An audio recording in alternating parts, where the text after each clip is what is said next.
In a rural American town, a young woman from the countryside accepted a marriage proposal from an 18-year-old billionaire in exchange for erasing the debt that weighed heavily on her ailing grandmother. She traveled to New York City, intending to surprise her grandmother, Marjorie, who worked there as a housekeeper. Several months had passed without any contact, and according to her grandmother's friend and co-worker, Miss Barbara, the keypad on Marjorie's phone had broken, preventing any calls. The young woman decided to make the trip to give her grandmother a surprise upon arrival. She had expected a joyful reunion, but upon reaching Marjorie's quarters, she found her grandmother unconscious in the room. Alarmed, she rushed to her grandmother's side and gently shook her to rouse her. Her heart pounded in her chest, fear coursing through her at the sight. "Grandma, what happened? Please wake up," she called, her voice trembling with concern. Her desperate pleas drew the attention of the other housekeepers, who hurried into the room, all of them equally shocked by what they saw. "What's going on in Marjorie's room? What?" blurted one of them, only to stop upon seeing the older woman lying there. Ms. Barbara, who had just arrived, froze as her eyes darted between the young woman and the unconscious grandmother. "Oh my goodness, what happened to her?" Ms. Barbara exclaimed, rushing closer. "Why won't she wake up?" "I don't know," another answered, clearly distraught. "We need to get her to the hospital right away." With no hesitation, they brought Marjorie to the emergency room. Even though money was tight, the granddaughter mustered all her courage to beg the hospital staff to admit her grandmother. She was fortunate to meet people with kind hearts who agreed to help. Soon after, the doctors revealed the cause of Marjorie's collapse. "Your grandmother is anemic," explained the doctor. "That's why she lost consciousness." The young woman felt her spirits sink upon hearing the diagnosis. "Is it severe, doctor? Is her life in danger?" she asked. The doctor adjusted his glasses. "It can be serious if not treated properly, but there is medication for this, so you don't need to worry too much. She simply needs adequate rest, sleep, and nutritious meals." He proceeded to explain more about Marjorie's condition, leaving the granddaughter guilt-ridden. She realized that overwork was a huge factor in her grandmother's collapse. At 65 years old, Marjorie should have been taking it easy. Instead, she was still forced to keep working because of a debt owed to her employer. Adding to the burden was the imprisonment of Uncle Derek, which had led Marjorie to take on even more work. His time behind bars did not suffice to pay off what was owed.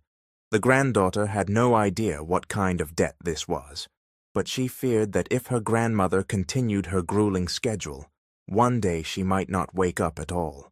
Marjorie was her only family, someone who loved her dearly, so she refused to let that happen. The day after Marjorie was admitted to the hospital, her granddaughter went to the mansion where her grandmother worked, determined to speak with its owner, Logan Thompson Jr., in hopes of giving Marjorie the rest she desperately needed. However, Ms. Barbara tried to dissuade her. "Mr. Thompson doesn't entertain visitors without an appointment," she said apologetically. "You have to go through his secretary first." "But I'm not at his office, Ms. Barbara," the younger woman pleaded. "This is about Grandma Marjorie. I promise it won't take long. He's here, isn't he?" "Yes, he's here, but I'm sorry," Ms. Barbara answered. "He gave strict orders not to be disturbed today. He only just arrived from Canada." "Please, Ms. Barbara," she begged. "I'm doing this for my grandma." "I'm truly sorry," Ms. Barbara replied, "but I can't risk my job." Both women suddenly fell silent at the sound of a new voice and looked up to see a handsome young man descending the mansion's grand staircase. He was tall, with chiseled features, fair skin, and a dimple in his right cheek. This had to be Logan Thompson, Jr., the employer's son, whom Marjorie had cared for when he was younger. It seemed he was 2 years younger than the visitor, who was now 20. Though he was supposedly only 18, his demeanor suggested someone much older. Mr. Thompson, Miss Barbara greeted him quietly. He cast a downward glance at the young woman. What's going on here? He asked. Miss Barbara, as far as I recall, I'm not accepting visitors today. Are you looking to get fired? His cutting tone made Miss Barbara fidget nervously, but the granddaughter quickly spoke up to catch his attention. Mr. Thompson, please, may I speak with you? She asked. And why would that be? He raised an eyebrow. Who are you? Do you have an appointment? I don't, she admitted. But, Ms. Barbara, show this woman out, he ordered. I don't want my time wasted. He cut himself short, though, when she boldly grabbed his arm, desperation evident in her face. Please, just a moment. It's really important, she insisted. It's about my grandmother, Marjorie.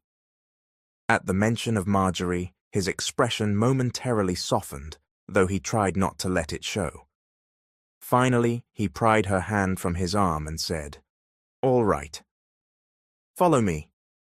She trailed behind Logan Thompson to the second floor. While climbing the stairs, her mind drifted in disbelief that this man was only 18. He seemed too poised and mature for such a young age. Once they arrived in his office, he sat down in a swivel chair and placed his hands on the desk in front of him. What about Marjorie? He asked. Say it quickly. She drew a deep breath. I came here to ask that she be allowed to stop working, she began. She's old and she's not in good health. I know she's still here because she's paying off some debt. But please, if there's a way for us to settle her debt differently, we'll do it. She really needs to rest so she can recover.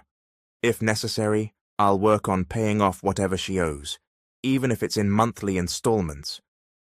She wasn't able to finish her plea because Logan Thompson suddenly laughed and got up from his chair, sending a chill down her spine.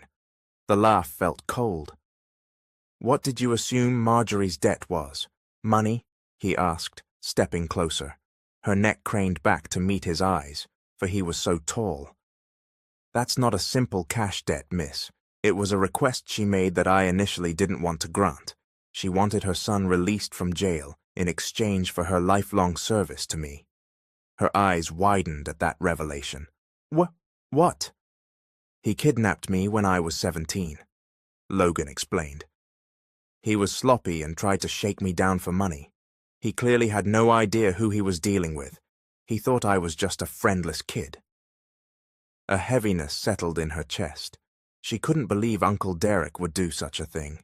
She had always known him as a kind man, and here it was.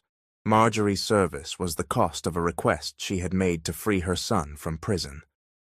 Grandma Marjorie is old, she reiterated, voice trembling. She can't serve you forever. You must understand something, Logan said coolly. I'm not making her suffer. She moves around of her own accord. No one's telling her to overwork herself. Tears welled in the young woman's eyes, and when they fell, Logan brushed them away almost absent-mindedly. Oh, don't cry, he said, releasing her chin and returning to his desk. She hurriedly wiped away her tears, mind racing for another strategy that might convince him. Before she could speak again, he spoke first. I do have an offer, he said, sliding a document and a pen across the desk. Folding his arms, he continued, I'll let your grandmother stop working. I'll also pay her hospital bills, and more than that, I'll see to it that your uncle is released. In exchange, you will marry me. Her jaw dropped at his words. There was no hint of humor in his expression. Looking down, she realized the document before her was a marriage contract. Confused, she asked why it had come to this, why she had to be his wife. All you have to do is sign, he reiterated, and everything I've mentioned will happen. She swallowed hard, her voice shaking. But why do you want to get married? Because Grandma Felicity wants me to settle down. She keeps saying she'll never come back from Canada unless I find a wife, and I don't have a girlfriend, he replied in an even tone. So what's your decision? She swallowed again, reached for the pen, and held the contract in trembling hands. If it would help bring Uncle Derek back to his kids and let Grandma Marjorie rest, maybe this was the only way. Besides, she had no real plans for her own life. Marrying him wouldn't be much of a loss for her. She signed the marriage contract and then stepped back. Logan Thompson smirked, checked her signature, and nodded. "Welcome to my world." She left his office and finally felt like she could breathe normally. She was uncertain if she had made the right decision, but at least Grandma Marjorie would get a chance to rest and recover. She was now officially the wife of an 18-year-old billionaire. Soon after, Grandma Marjorie cried with joy upon seeing Uncle Derek released. Standing outside the county jail, tears streamed down her face as she embraced her newly freed son. His 2 children were also there, and the small family clung together in a wave of emotion. "Mom, I'm so sorry," Uncle Derek sobbed. "I regret everything." "Son, oh my son," Marjorie wept, hugging him tightly. Someone suggested they should thank Logan Thompson for helping, though the young woman secretly rolled her eyes. She knew he'd only agreed to help because of what he would get in return, her signature on a marriage contract. Marjorie, however, asked her granddaughter what she had done to accomplish all this. The girl didn't reveal the truth about the marriage contract, telling her grandmother only that she had volunteered to work in her place until she fully recovered. Marjorie believed her without further explanation, especially when the granddaughter started packing her belongings to move into the mansion. Before the young woman left, Grandma Marjorie clasped her hands in gratitude. "Thank you, dear. Thank you so much." "It's nothing, Grandma," she replied. "I'll be all right. At least it'll give me a job." Marjorie squeezed her hand gently. "Forgive Mr. Thompson if he seems cold. He lost his parents at a young age and only has Grandma Felicity in Canada. I feel sorry for him, really. He has to take on so much responsibility at 18. He can't even enjoy being a teenager." The granddaughter simply nodded, unable to find the words. She had no idea what awaited her in her new life, but she hoped she could somehow get along with Logan Thompson. When she moved into the mansion a few days later, the staff welcomed her with friendly smiles. Ms. Barbara said, "Mr. Thompson told me to bring you straight to his room when you arrive." She swallowed nervously and made her way there, only to discover him asleep, lying on his stomach. She didn't know what to do, uncertain if she should wake him. Walking closer, she studied his sleeping form. She noticed that, in slumber, his face was gentle, almost puppy-like, she thought, and found herself quietly admiring his sharp nose, thick eyelashes, and well-defined brows. It was as if he'd been blessed with remarkable good looks, but his attitude was another story. She was about to turn around when he suddenly opened his eyes and caught her staring. His hand shot out to grab hers and pull her toward him on the bed. Startled, she found herself mere inches away from his still sleepy gaze. "Good morning, my wife," he said in a husky, just-awakened voice. Her eyes went wide and she tried to get up, but he pinned her in place and grinned in a way that made her heart pound uncomfortably. Then she realized with horror that he wasn't wearing a single piece of clothing. He reached up to touch her face. "Aren't we supposed to be, well, affectionate now that we're married? Should we start doing married things?" That was enough to break her out of her shock. She shoved him off as hard as she could, accidentally striking him in a very sensitive area. With a yelp of pain, he fell away. She sprang off the bed, and in her rush, she got a full view of him with no clothes on, enough to make her flush from head to toe. Panicked, she bolted out of the bedroom, ignoring him as he called her name. Logan Thompson nursed his bruised pride during dinner that evening, glaring at her as she ate calmly. He'd just confirmed that his new wife was not the sweet, gentle girl Grandma Marjorie had described. Still, despite the chaos, She had solved a huge problem for him by allowing him to meet his grandmother's demands to settle down. "Hey," he said pointedly, locking eyes with her, "you nearly broke something important this morning." She didn't answer, continuing to scoop her food. He raised an eyebrow. "You almost shattered our future," he declared sarcastically. "I might not be able to give you children if you keep that up." Her spoon clattered against the plate, and she stared at him in disbelief. "Why would you get me pregnant?" she asked, sounding horrified. "Well, you are my wife," he pointed out, feigning exasperation. "If I'm going to have kids with anyone, it'd be you." Her cheeks flamed red, and she quickly averted her gaze. He felt a small surge of satisfaction at her reaction, and continued eating as though nothing had happened. "By the way," he said, glancing at her again, "my grandma is coming back next month because she wants to meet you. Make sure you act like a real wife. If she wants a great-grandchild soon, I expect we'll have to make one. Understood?" She choked on her water and promptly began coughing, her face turning red. Logan Thompson couldn't help laughing.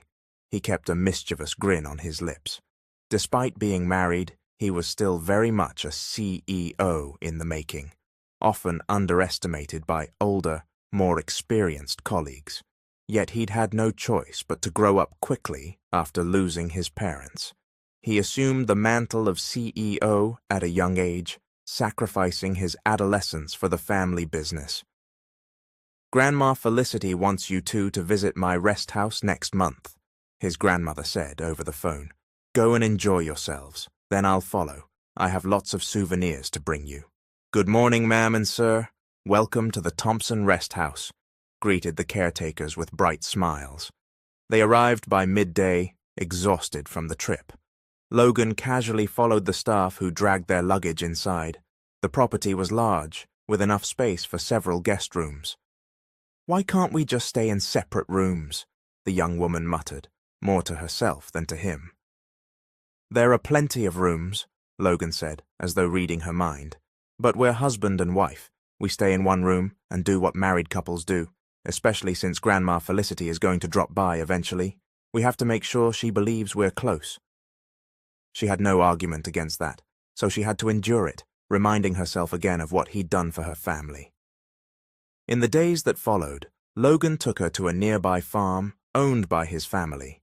She was amazed by the variety of animals, while Logan explained that he managed the farm himself. He admitted some people advised him to sell it, but he kept it out of respect for his mother's memory. "That's lucky," she observed. "You'll never need to buy meat for burgers or steaks ever again." He gave her a look.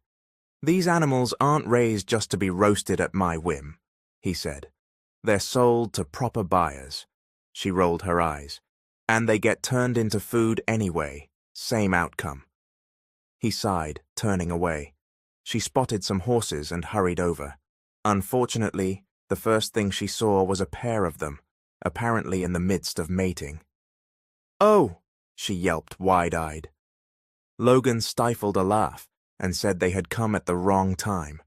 But the sight had rendered her speechless, her eyes glued to the stallion's impressive anatomy. She had never witnessed anything like it in her life.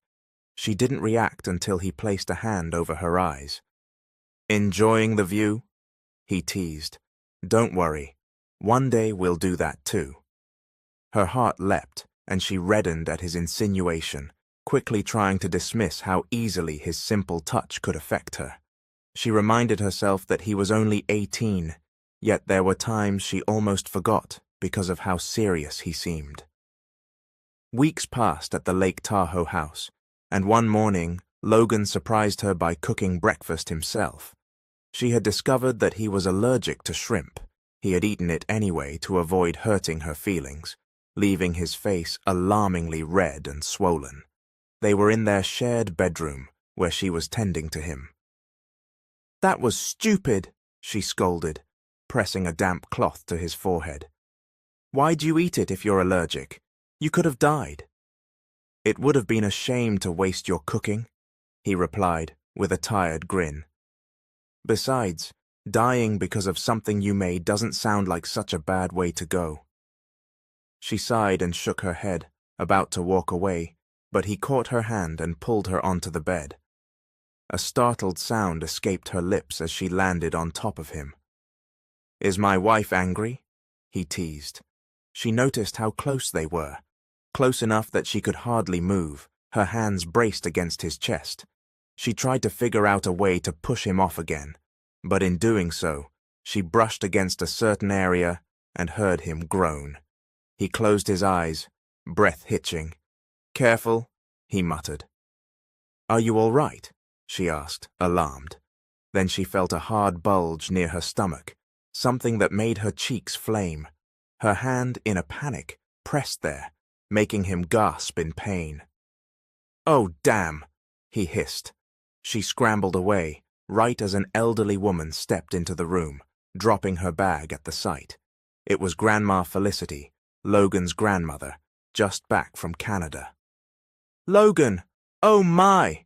the older woman exclaimed, eyes darting between them in astonishment. Both of them untangled themselves, the young wife hastily straightening her clothes. Grandma Felicity's eyes shone with amusement rather than shock. She quickly scooped up her bag. "I'm so sorry," she said. "I interrupted your baby-making. Don't mind me. Continue." And with that, she slipped back out, still smiling mischievously. Logan heaved a long sigh and helped his wife to her feet. "We need to go see her," he said. She nodded, but her face was still burning from embarrassment. When they joined Grandma Felicity in the living room, the older woman was perched regally on a couch, pouring herself some tea as they sat down across from her. She smiled as though nothing had happened. "At last! I finally get to meet you in person, my dear.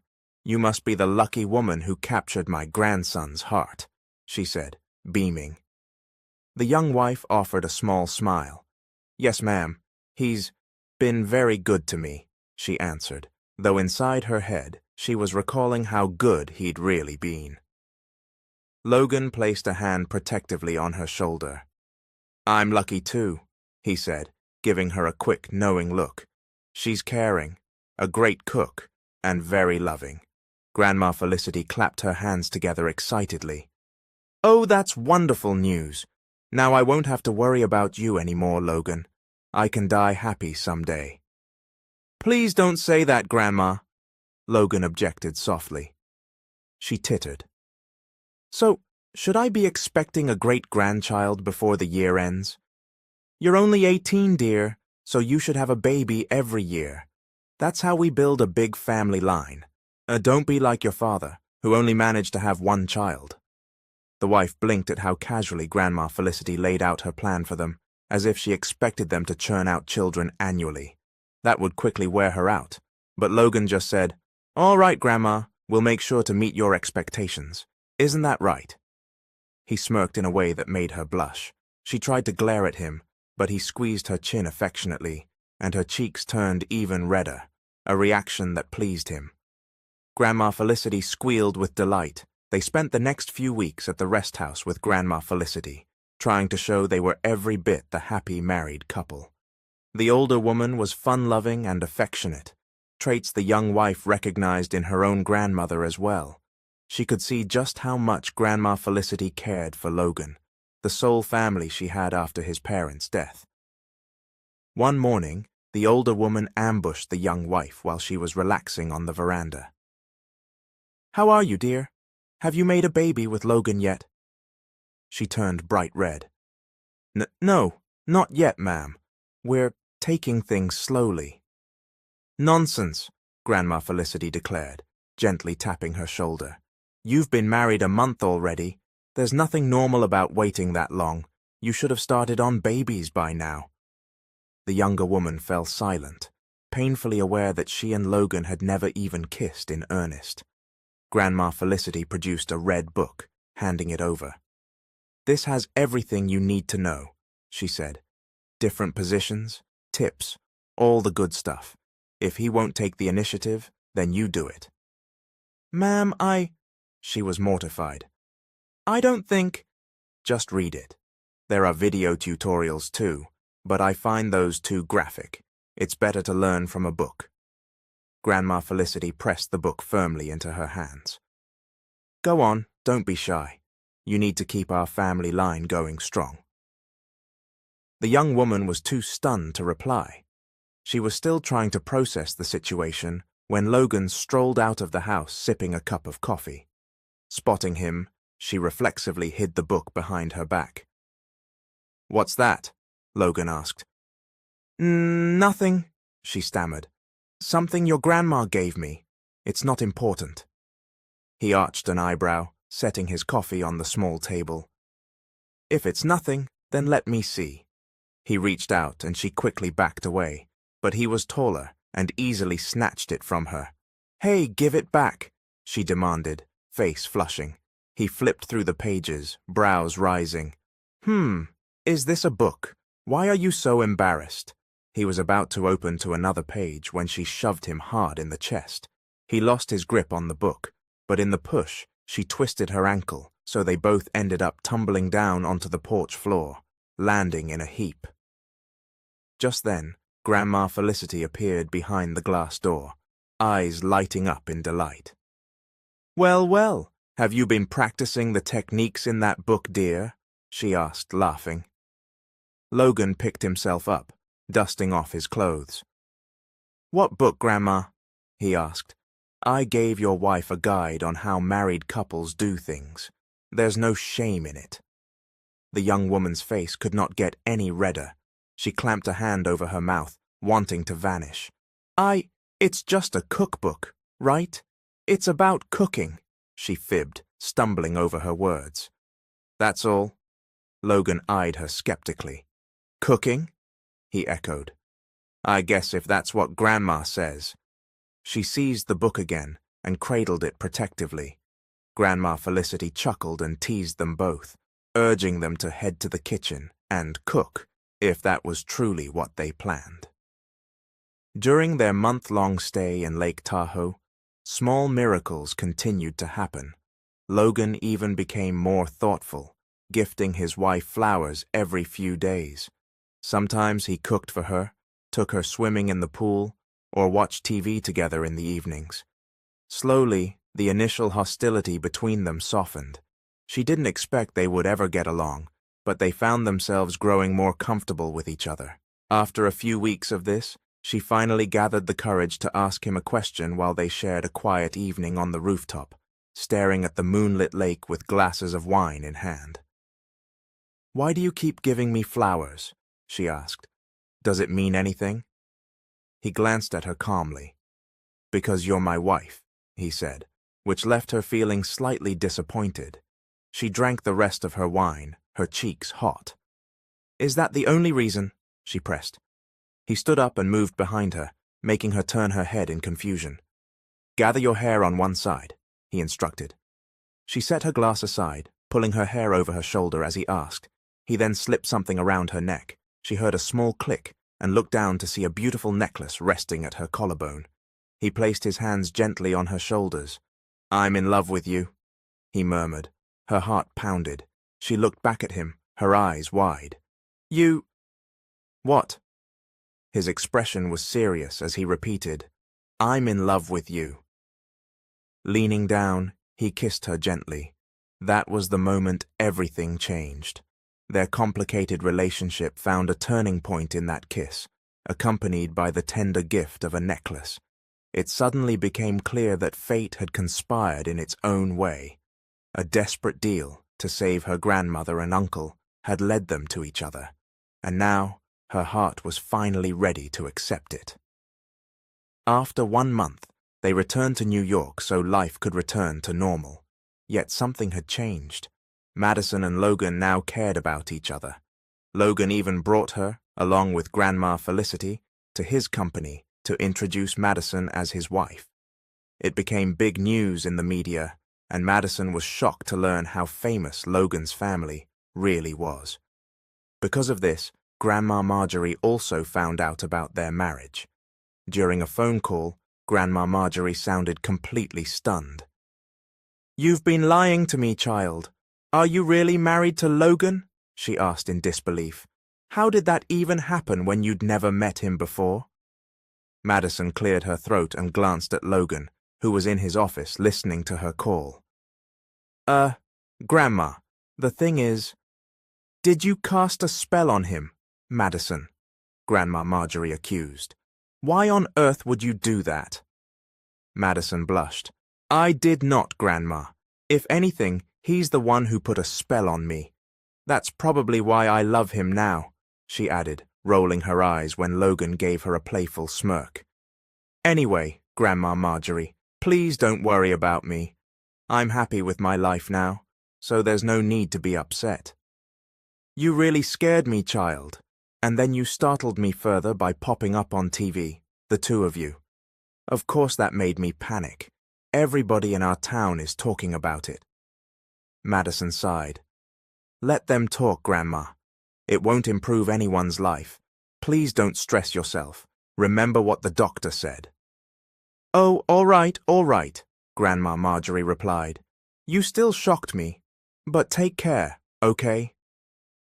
After Madison ended the call, she looked at Logan, who seemed to have wrapped up his tasks and was now simply sitting and watching her. Logan, she said. He stood and walked over, slipping an arm around her waist and kissing her on the forehead. Let's go on a date, he whispered in her ear. A movie date. She rested a hand on his shoulder and smiled. Sure. They started acting more like a young boyfriend and girlfriend than a married couple, probably because they were still quite young. Even though Madison was technically older by a couple of years, he was much taller than she was, making their age gap less obvious. Besides, he was fun to be with, and she was thrilled at whatever it was they had. Weeks later, the couple was invited to a party at a resort. Most of the guests were business people like Logan, but he was clearly the youngest among them. Oh, the famous 18-year-old billionaire CEO is here, exclaimed a bald man, shaking Logan's hand enthusiastically. Madison hung onto Logan's arm, feeling slightly nervous because this was her first time at such an event, and her somewhat revealing dress didn't help her discomfort. Welcome to the party, the bald man went on. Thank you, Logan replied. By the way, this is my wife, Madison Thompson. Hello, the man said, eyes gleaming as he lowered his gaze to her chest. Instantly, Madison felt self-conscious. Wow, you look absolutely gorgeous, the man said, grinning widely. I'm Wilson. Where are you looking? Logan demanded, stepping closer to Wilson. Her face is up here, not at her chest. Wilson paled and cleared his throat. I'm sorry. Excuse me. Logan took Madison's hand and steered her away from the bald man. Why on earth are you wearing that? Logan hissed once they reached their assigned table. You're practically spilling out of the top. Her temper flared at his remark. When he pulled out a chair for her, she sat down with a huff. Who bought this dress, Logan? Wasn't it you? He took a seat too. Well, I didn't expect you to have, actual mountains there. You look flat in your everyday clothes. She shot him a lethal glare, but he kept going. Just cover yourself, he said, taking off his tuxedo jacket. I'm the only one allowed to see that. He stood, draped his jacket over her shoulders, and was adjusting it when they both turned at the sound of a woman's voice.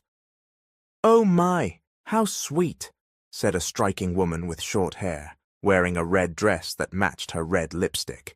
She looked like she stepped out of a dramatic TV show. She even had the confident stance to match. Logan's eyes went wide.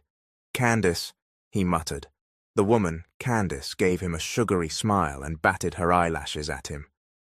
So you do still remember your ex, I see, she said. I heard you got married from the news. That's why I accepted this party invitation, to see it for myself. Her gaze flicked dismissively over Madison. And it looks to me like you're with some housekeeper. Madison's jaw dropped, feeling both offended and angry at the insult. Candace, Logan warned in a low, dangerous voice, if you have nothing important to say, leave. I do have something to say. Logan, I'm not happy about what you did, Candace said, suddenly looking teary. You broke up with me, and then you just got married out of nowhere. Is this just to make me jealous? If so, then congratulations. It worked. I'm jealous. Madison couldn't believe what she was hearing. So this woman was Logan's ex, and it sounded like their breakup happened shortly before Madison had signed the marriage contract. Candace, I broke things off with you because you cheated, Logan reminded her coldly. You slept with someone behind my back. Why would I marry you just to make you jealous? I love my wife now, and she's definitely not a maid. Madison saw Candace flinch at Logan's words, but then, abruptly, Candace started crying.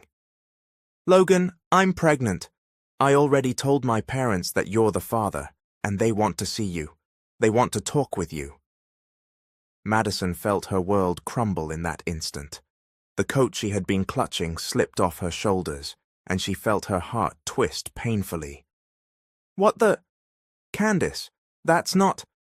They want to meet you, Candace repeated between sobs. I love you so much, Logan. Before Madison could process the words, Candace flung her arms around Logan right in front of everyone. She could hear the whispers from nearby guests. Goodness, he got another woman pregnant? Poor wife, witnessing all this in public. She's so young, stuck with a cheater. They say this is Mr. Logan Thompson's ex from before he became CEO, so it's entirely possible it's his baby.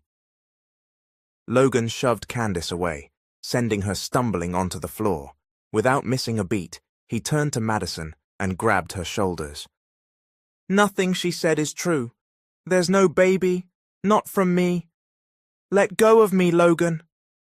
Her voice quivered with emotion. She picked up his coat and handed it back to him. I'm going home. She stood, ignoring the curious stares of wealthy onlookers, her chest tight with too many emotions. But what did it really matter if he had gotten Candace pregnant? Their own marriage had started as a trade, freedom for Uncle Derek and rest for Grandma Marjorie. She had no right to complain, and she certainly didn't want her family dragged into this drama. Unfortunately, the worst was just beginning.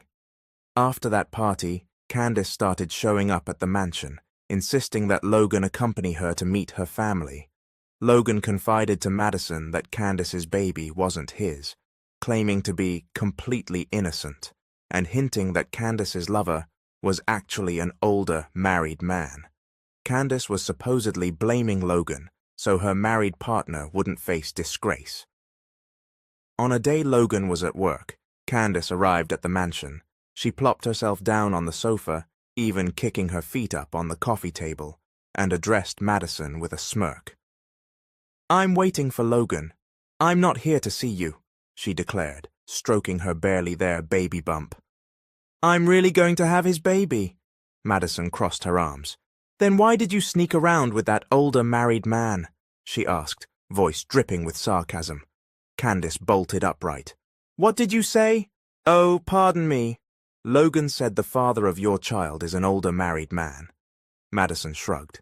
That's why you two broke up, right? That's not true, Candace cried, temper flaring. He's just in denial because he's married now, but he can't escape the truth, and if he won't acknowledge it voluntarily, I'll make him. I don't want my baby to grow up in a broken home. I'll do whatever it takes to break you two up. Candace stood and headed for the door, presumably to track Logan down at his office. In a flash of anger, Madison lunged after her and yanked her hair. Ow! What are you doing? Candace yelped, turning around to grab Madison's hair. In retaliation, Don't you dare chase after my husband, Madison spat. He's not the father of your baby. He is, Candace retorted. They pulled at each other's hair, practically brawling near the mansion's front door. It only ended when a voice cut through the air. What is going on here? Demanded Grandma Felicity, who had just come in. She was accompanied by her driver and had taken off her sunglasses in shock. Madison and Candace let go of each other, turning to face her. Immediately, Candace rushed over to Grandma Felicity. Oh, Candace, Grandma Felicity said warily. What are you doing here? Candace clung to Grandma Felicity's hand, and the older woman looked perplexed. Grandma Felicity, I'm pregnant. Logan is the father, so you're going to have a great-grandchild." "A great-grandchild?" Grandma Felicity echoed, glancing at her own knees, as if the phrase had suddenly become literal. "What are you talking about?" "I mean you're going to be a great-grandmother," Candace clarified. "Logan got me pregnant months ago, before he left me." Grandma Felicity's jaw dropped, her eyes darting to Madison. "But why were you two fighting?" she asked. Candace took that as her cue. "Because I wanted to go see Logan at his office, and she tried to stop me," Candace said in a pitiful voice, tears welling up. "She pulled my hair and wouldn't let me leave." "My goodness!" Grandma Felicity gasped, turning to Madison. "You shouldn't do that, dear. What if something happened to the baby? Is that something you could ever fix?" "Grandma," Madison began, voice shaking, "that baby isn't Logan's. Candace had an affair with someone else, which is why Logan broke up with her. She's pinning it on him because—" A resounding slap rang out, Grandma Felicity's palm colliding with Madison's cheek before she could even finish her sentence. The older woman was livid. "How dare you speak that way, just because my grandson supposedly got someone else pregnant?" she snapped. "Get out of here. Take this money and leave us alone." Grandma Felicity tossed an envelope onto the table. Madison's eyes widened. "What is this?" she asked, feeling her chest tighten. "It's money," Grandma Felicity interrupted. "Take it and end this marriage. Don't worry. I know you're not greedy, but I need to do this. I can't stand to have a grandchild born without a proper family name." Madison stood, anger flaring inside her. "Grandma Felicity, thank you, but I won't accept that. I know you're wealthy. You have all the money in the world. But maybe you should save it for a paternity test on Candace's baby, if she's really pregnant with Logan's child." Grandma Felicity's nostrils flared, and she lurched upright. "Get out! Don't you ever show your face to me or my grandson again. If you do, I'll make sure your family suffers for this." With those words ringing in her ears, Madison left the mansion. She couldn't believe Grandma Felicity had such a cruel side, that she trusted Logan's ex more than her own grandson. As she passed through the gate, an idea sprang to mind. She would find the husband of the older woman Candace had been involved with. Logan had shared the man's name, after all. If no one else was going to fix this, she would. She refused to let Candace win, and she wouldn't allow Logan to be forced into fatherhood for a child that wasn't his. Meanwhile, Logan himself was in a foul mood. He had been practically dragged by Grandma Felicity to meet Candace's parents for a fancy dinner at an upscale restaurant. Candace sat beside him, clinging like a barnacle. If he could have defied Grandma Felicity, outright, he would have stormed off, but she was the only family he had left. Still, Logan worried about Madison. He was terrified that one day she'd grow tired of him and realize how powerless he was, despite having the resources of an 18-year-old billionaire. He wished he'd gotten Madison pregnant instead, just to ensure she would always stay with him. An hour later, Grandma Felicity finally arrived. Candace stood to greet her. Logan noticed his grandmother looked oddly tense, as if something had set her on edge. "I'm so sorry to keep you waiting, Mr. and Mrs. Austin," Grandma Felicity said, after settling into her seat. "I had a few matters to handle, but everything's sorted out." "Oh, it's fine, Ms. Felicity," said Candace's mother. "We're just happy that Logan is willing to talk to us." Candace's father added, "It would be such a disgrace to our family if our daughter gave birth without a father at her side." Grandma Felicity turned to Logan. "What do you want, Mr. Austin?" she asked. Candace's father drew a deep breath. "I want your grandson to marry my daughter." Logan sprang to his feet. "But I already have a wife." "Logan," Grandma Felicity warned, grabbing his arm. "Sit. Weren't you the one who wanted to get married in the first place? Well, now that you are, you're refusing this. I'm not the father of Candace's baby," he said through gritted teeth. glancing at Mr. Austin, whose face darkened. "Is that your final answer, Mr. Thompson?" Mr. Austin asked. "You're only 18 and suddenly a billionaire CEO, so any scandal about you will blow up fast. If this ends with you denying my daughter's unborn child, it'll destroy your credibility." "Grandma," Logan growled, "do you see what's happening? This is your doing." She shut her eyes in frustration, but before she could respond, Candace burst in tearfully. "Why are you denying our past, Logan?" "This child is yours." Before the situation could escalate further, a new voice suddenly chimed in. "Candace!" The entire table turned to see the older married man, Mr. Cook, stepping forward. Logan recognized him from the name Madison had mentioned. Mr. Cook's expression was grim, and Candace's parents looked completely confused. "And you are?" Candace's mother asked sharply. "Do you know my daughter?" Mr. Cook sighed. "What's going on here, Candace? You came to me claiming I was the father, but now you're telling your ex the same thing." Candace shot to her feet. "Get out of here!" she cried. "Why should I?" Mr. Cook retorted. "You left that kid for me, remember? Then you insisted the baby was mine. Now you want to pin it on somebody else?" Candace went pale, and her parents gaped in astonishment. Grandma Felicity seemed tongue-tied. "No," Candace stammered. "Mom, Dad, it's not how it sounds. Mr. Cook is mistaken. Logan's the father, not him." "Is that so?" Another voice joined in, startling them again. It was Mr. Cook's wife, and right beside her stood Madison, who waved lightly at Logan.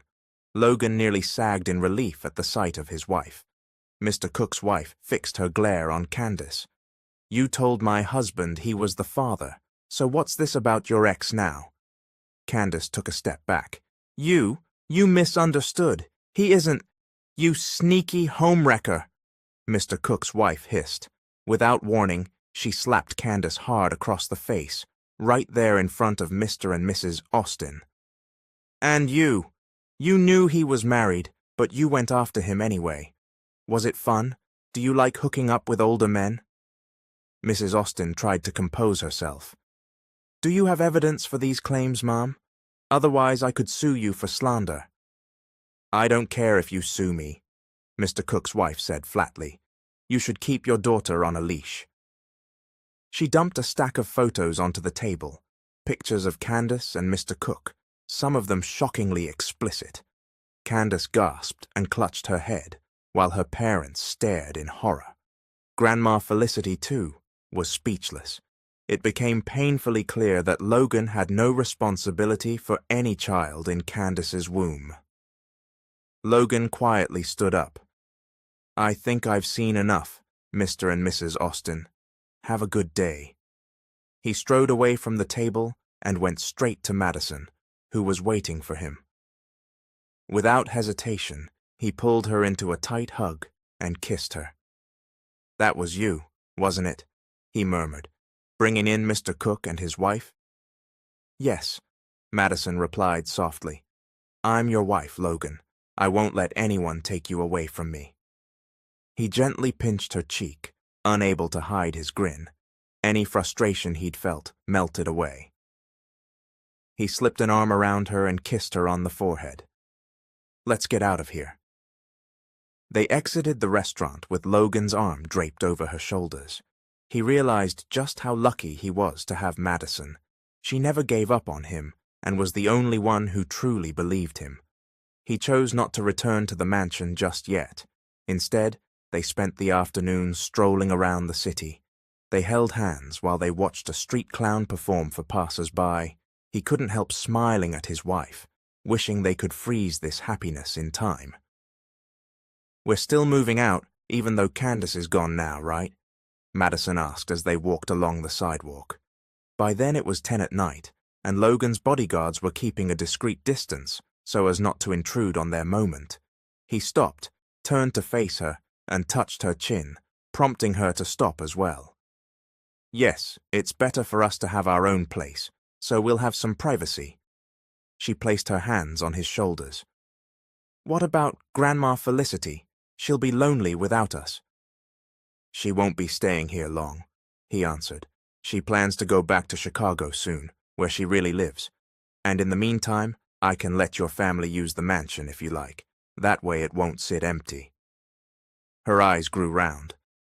But I only have Grandma Marjorie, and she already— I just don't want it empty, he said with a shrug. I want to live alone with you, Madison. You and only you. Her gaze fell to his lips when he murmured, I love you, Madison, and I want to kiss you right now. Then kiss me, she whispered. He smiled and leaned in, pressing his lips to hers. When they finally broke apart, they laughed softly and continued strolling, hand in hand, feeling content. Then, on his birthday, Madison prepared a special gift. Logan, open this, she said, handing him a small box. He slid an arm around her waist, curious. What is this? He mused as he lifted the lid. When he peered inside, his eyes widened. A pregnancy test lay in his palm. He looked up at her in disbelief. Look at it, she prompted, pointing. He did, and the meaning of the result was unmistakable. His eyes went even rounder. I'm going to be a dad, he whispered. Really? Yes, Logan. She smiled, excited tears brimming in her eyes. We're going to be parents. Yes, he cried, overjoyed. He lifted her off her feet and spun her around.